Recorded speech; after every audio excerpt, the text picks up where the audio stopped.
show with a prayer to the Earth Mother. O Nerthus, the ground under our feet, bless what we eat, bless what we drink, bless what we harrow, and bless what we sow. Earth Mother, we give to you as you give to us. Accept this offering. Svo Shaitan.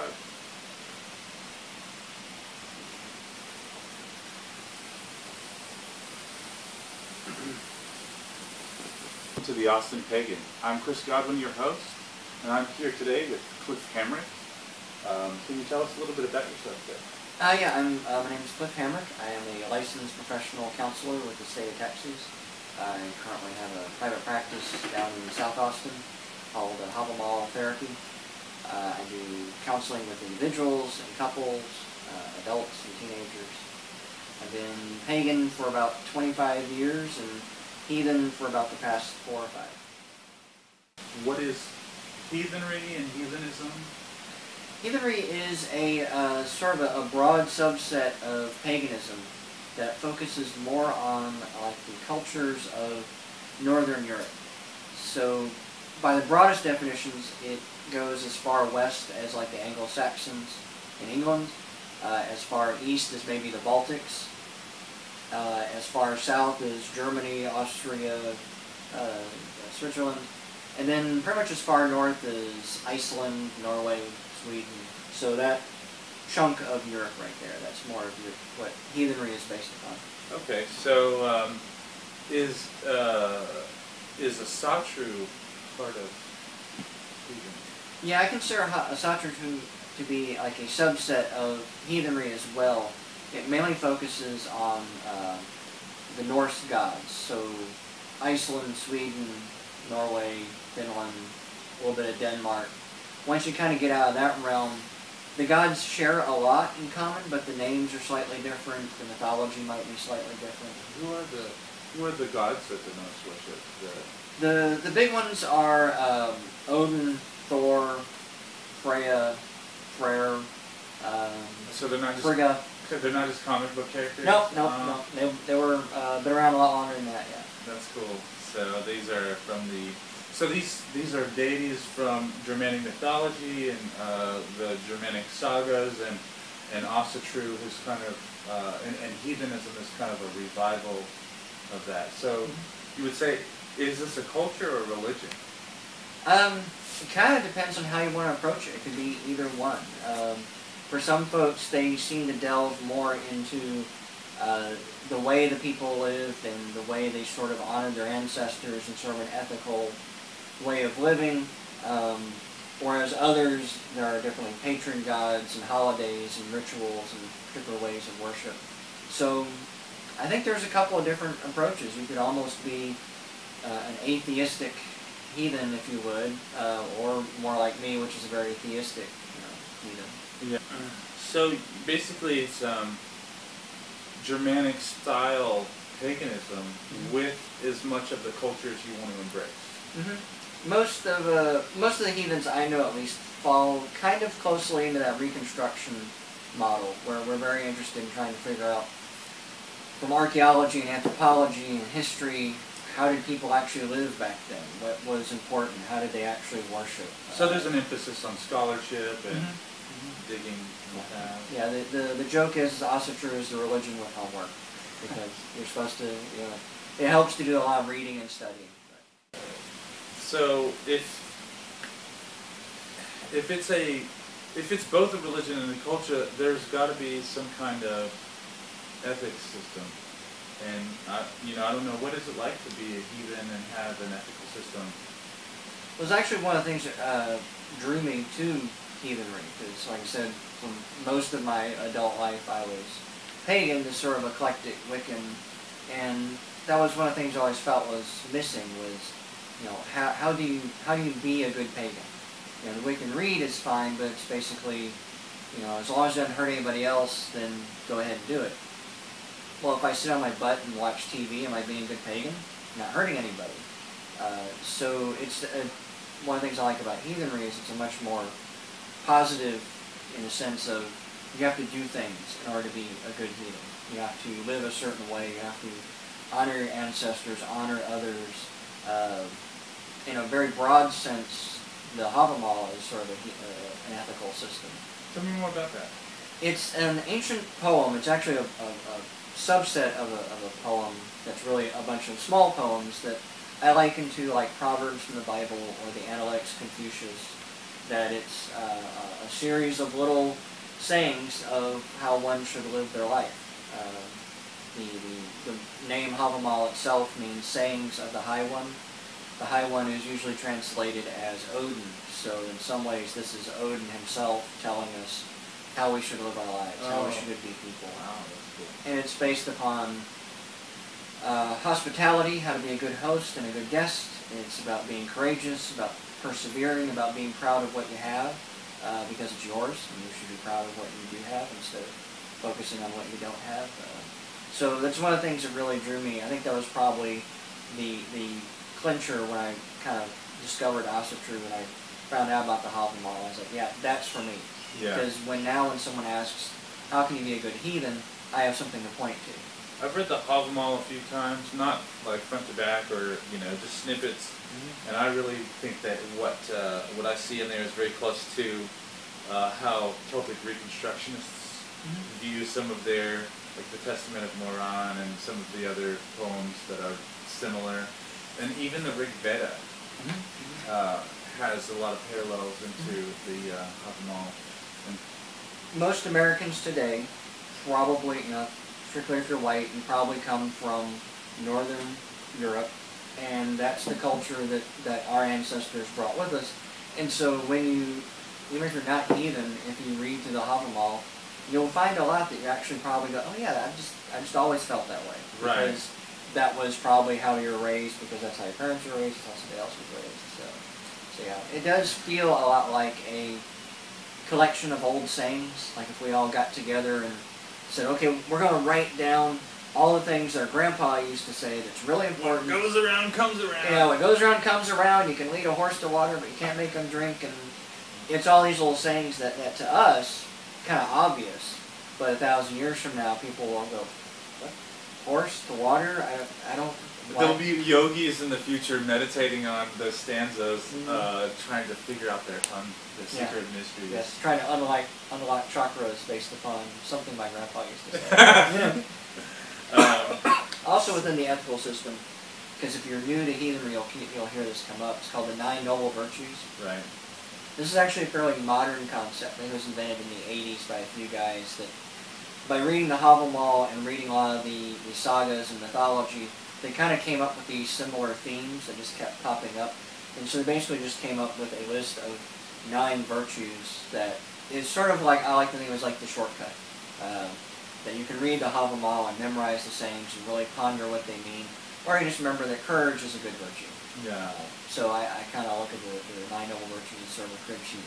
But they really have no basis in ancient culture. I've been involved in several arguments online in heathen forums and different places about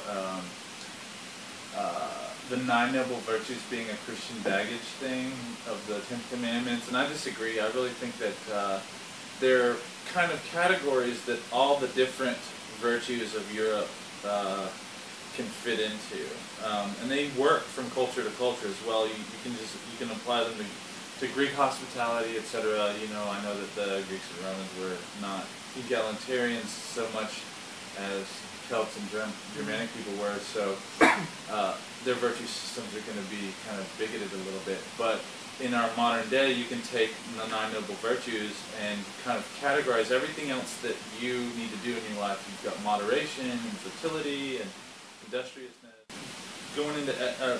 Going straight from ethics into racism, because there's a lot of feeling. There's folkish people, and then there's straight out racist Odinia and Odinist type people. Is there any precedence for kind of like bigotry that you see in a lot of heathenism? Yeah, you're right. I think racism is kind of pervasive in our society, and paganism is not immune to it. I think I do also do agree that it comes up more with heathenry and Asatru, mainly because of Nazis. There is nothing inherent in the Norse culture or the Asatru religion that makes us racist. I mean, there's bigotry all over neo-paganism, let's just say it. Like, a lot of pagans talk bad about other religions. Jesus Christ and his followers, for example, is the biggest one. So, you know, neo-pagans aren't strangers to being exposed to bigotry, so I don't want to make it seem like I'm picking on the heathens, but I just think it's a topic that we should address, because as soon as somebody says, oh, I'm Asatru or I'm an Asatruor, often racist gets projected onto that person. The history of it went that sometime in the mid to late 1800s, there was a resurgence of sort of like Germanic awareness in Northern Europe, sort of like the Renaissance, where the Italians sort of rediscovered their Roman ancestry, and this was sort of like a Germanic version of that. So there was a greater interest in the runes and the mythology. This is when Wagner wrote his Ring Symphony with the Rite of the Valkyries, and there's a lot of artwork in the late 1800s, and so that was in the background. And then Hitler and his guys started coming into power, and they started co-opting this already established interest in German history, German mythology, and used that as the propaganda. They started saying, oh, well, you know, Northern Europe was where humans actually originated from, even though we know from archaeology and history and now genetics that we all came from East Africa. They tried to portray it as if they were the original race, they were the best race, and it was all just propaganda, had nothing to do with any of history. The Nazis just used a lot of pagan symbolism, Norse mythology, and that sort of thing to bolster their own arguments of why they should be the best and superior and all that stuff. It has nothing to do with heathenry or no basis in historical fact or anything else like that. But because they did such an awesome job of ruining everything, that still hang around. And unfortunately, there are still a lot of people who join Asatru because they like that mentality. So even I, as an Asatru, when I meet a new one, I'm kind of listening for code words to find out, are you, the religious, cultural Asatru, or are you the racist, fascist Asatru? Yeah, there are some that we like to call, jokingly, the brosutars, that they're much more into the iconography of Asatru. They like heavy metal, they like being loud, they picture themselves as being Vikings raiding all over the world, and in reality, we know from history and archaeology that the Vikings was a very small subset of what the Norse culture was about. Most people weren't even what you would call professional Vikings. They probably went on a raid, got some gold, went home, bought some property, and went back to being a farmer. Because, most people, and even today in modern America, most people do not want to be professional soldiers. Yeah. They might join the army for a little while, and then they get out and they go on back to their lives and leading a civilian life. So a lot of people don't realize that the Viking aspect of Germanic paganism is it goes all the way back to the Proto-Indo-European cattle cycle that J.P. Mallory writes about, and that's where the warriors steal other tribes' cattle, and then the priests, they eat most of it, but the priest sacrifices the first steal to the gods, so that the gods will send them more cattle to raid, and so that through this they can keep their cosmos, the cosmic order, and that kind of happened in, and it wasn't just other cultures or tribes or anything like that of different language-speaking people or different skin color. They raided people they knew, tribes that were their neighbors. Yeah, that's what I always used to joke, is that the Vikings were not raiding and attacking, brown-skinned people or yellow-skinned people. they were raiding England, which were very similar to them in language and culture in many ways, looked just like them, but in this very tribal mentality is like, if you're not if you're not a family member or a neighbor, you're not one of me. Right. And the Vikings, they didn't get good at raiding England. They got good at raiding each other.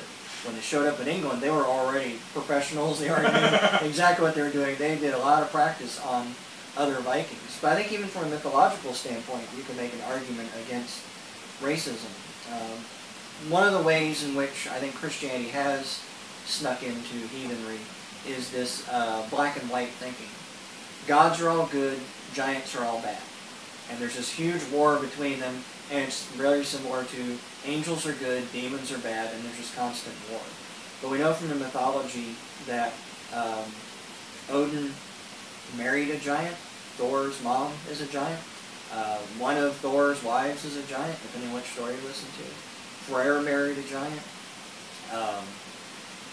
The Odin, who was also descended from a giant, slew a giant to make the rest of the world. So there's lots and lots of kinds of giants out there. And so this is, to me, it's a mythological basis that even two races, who we have to assume don't even look alike, would get together and intermarry and be friends with each other. It was a lot more complicated relationship than sort of black and white. That black and white you're talking about, Isaac Bonowitz refers to as Zoroastrian dualism. Mm-hmm. Yep. And it's where Persians, they weren't Persians at the time, they were called Proto-Iranians, mm-hmm. and the Proto-Indians split off, and one group's gods became the demons of the other group, and vice versa. Mm-hmm. And because of that feud, Zoroastrianism took away that our tribe is good, every other thing is evil, or, you know, our angels versus demons type of thing. And Zoroastrianism was the biggest influential force on Christianity. Mm-hmm. Yeah, I think the early Christianity probably did not have that same sort of us versus them mentality. If you look at Judaism, which, you know, is the founder of Christianity, they don't have that. No, they're like, we keep to ourselves. Right, we do our thing and you do your thing and that's fine. They abhorred certain practices of other cultures, but they really were just like, we abhor that, we're not going to do it. Mm-hmm. Mm-hmm. But yeah, we are not going to run over there and make you stop. Yeah. Yeah. And that's why the process of becoming Jewish is not just, hey, now I'm Jewish, here's a little cross or a little Star of David. Star of David.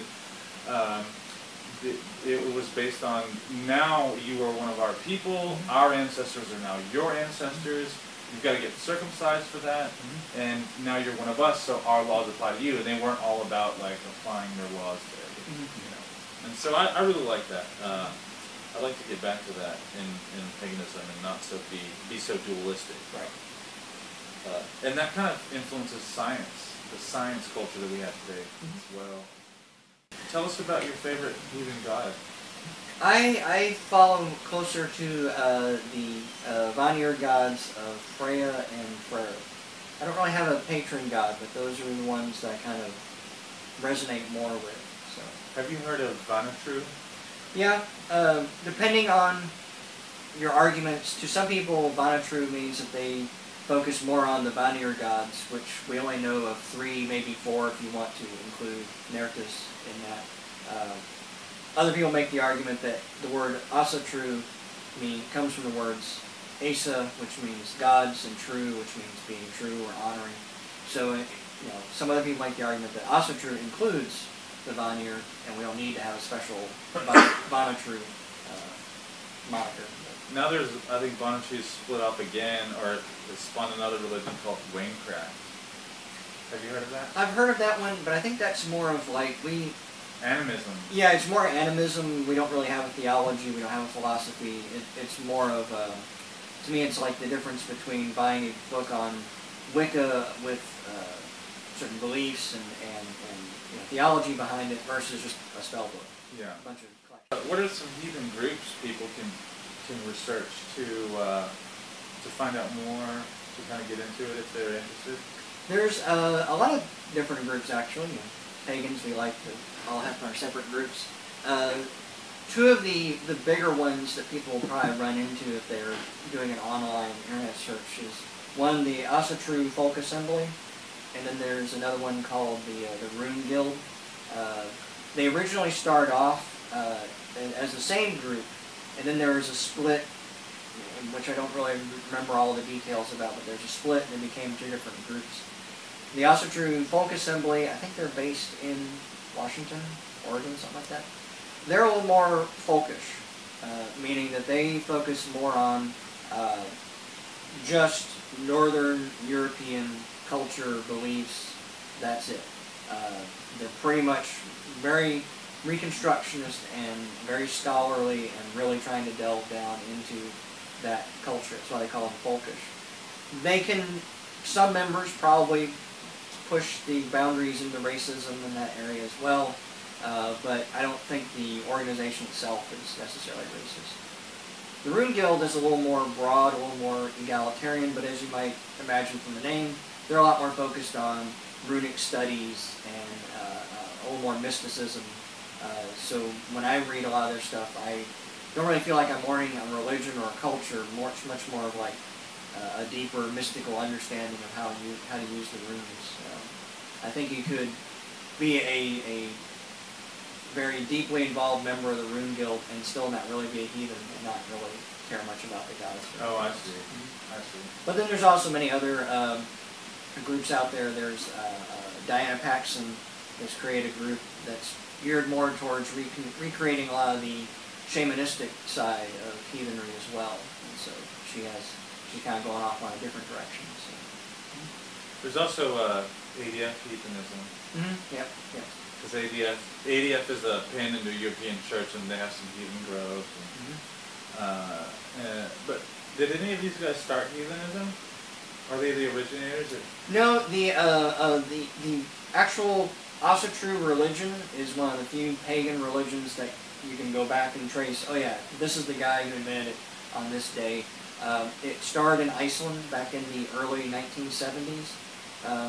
In Iceland, like a lot of other European countries, you pretty much have to register a religion. They actually do have like official religion registries. And this guy, I can't remember his name, created it. He's the one who came up with the name Asatru, because his argument was that, well, in Iceland they never really gave up a lot of these old ways of beliefs. You know, Iceland is famous for redirecting roadways so they don't interfere with elf mounds and that sort of thing. And so he wanted to create this religion. He called it true to the gods, just to say that this is what we've been doing all along. Let's just give it a name, give it a practice. Let's make it official. According to one story, which I don't know if it's true, but it's a good story, so we tell it anyway, was that when he went to the board to make the argument that they should create this religion, it was voted down, and one of the people who voted it down. This is like the government? Yeah, this is the government. Yeah, you have to go to a government body and get approval, because in those countries there are official religions, so to speak. And one of the people who voted against it was like the bishop of Iceland or a priest of Iceland, because they sat on the same board. And so it got voted down, and the way the story goes was after he left, a bolt of lightning struck the building in which the meeting had been held. And then like a week later it was voted unanimously to approve the religion after that. So that's awesome. So a lot of people like to say, well, Thor kind of gave his vote of approval, and so that changed it. My flavor of paganism, your flavor of paganism, seems to be more like a votive religion. Mm-hmm. Our magic is worshiping, praying to, making offerings to the gods, and they kind of change, make the changes in our lives that we seek for them, rather than it kind of coming from an occult source. I mean, I'm not saying that doesn't exist. Mm-hmm. What are your thoughts on it? Yeah, within heathenry, both certainly exist. We do have magic per se with the use of runes and shamanistic style of working, but probably the real meat and potatoes, and if you read any book on heathenry, they're going to talk a lot more about building a good relationship with the gods, with your community, and with your ancestors, and with the land spirits. And I like, in my head, I always like to think of it as, how would I deal with people? If there was someone that was, really wanted to impress, and I really wanted them to like me, and I wanted them to come over, and I wanted them to do nice things for me, I would invite them to my house. I'd make sure the house was clean. I'd probably make them some food. I'd make sure it was food that they would probably like. I would talk nice to them. Basically, I'd be trying to build a relationship and a friendship with them. And that's the same way with the gods, with the spirits, with our ancestors. If I just sort of like, hey Thor, could you like maybe make sure my car doesn't break down? I throw like a half-eaten bologna sandwich. Nobody's going to come to that. You know, that's not impressive. You know? Yeah. So. Well, that's the number one thing number one question I get when I get pagans who come from a kind of neo-pagan tradition into a votive tradition is, what kind of offerings do the gods want? Well, would you eat it? Right. Would you eat it? Would you like it? You know. And it's not even so much about what do you like. Again, if I invited a friend over and I found out they're a vegan and I made, you know, barbecue sandwiches, I'm not impressing them either. You know, I have to maybe research a good recipe for a vegetarian meal and make that, because it's for them, not for me. Right. Each of the local gods has their own will and desires.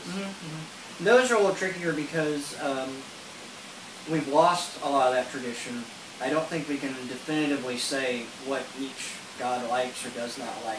That's where maybe some of the more mystical aspects come from, where you have to, on your own, build a personal relationship with the various gods to find out what would Freyr like for dinner. You know, if I was going to invite him over, because that's the sort of offering I want to make for him. Yeah.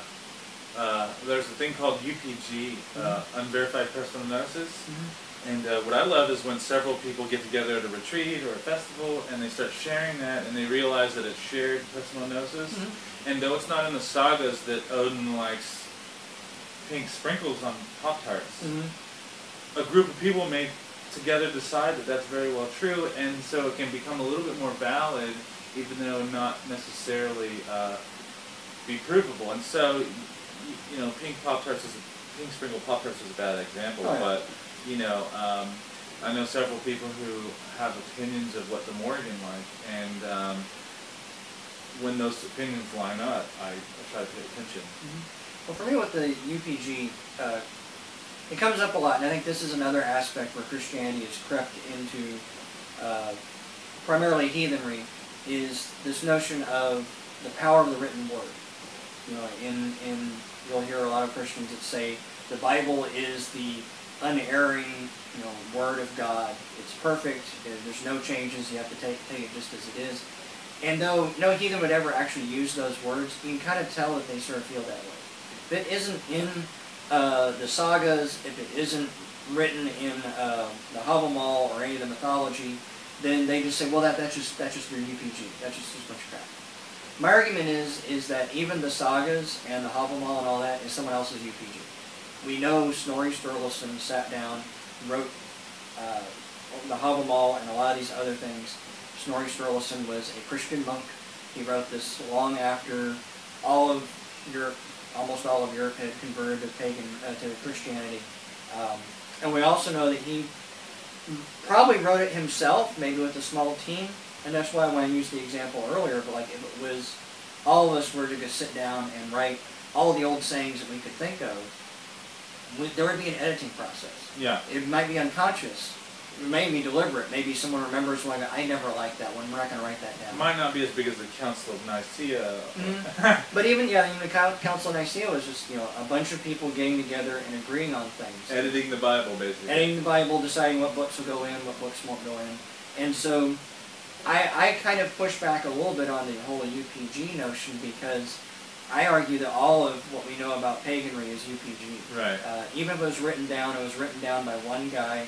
We don't know, well, we know for a fact he didn't know everything about heathenry. Certainly there are some stories that he probably never heard or just didn't write down for some reason. There was probably some editing. Some people think the whole mythology of Baldur was an insertion of Christianity into it to make it more appealing.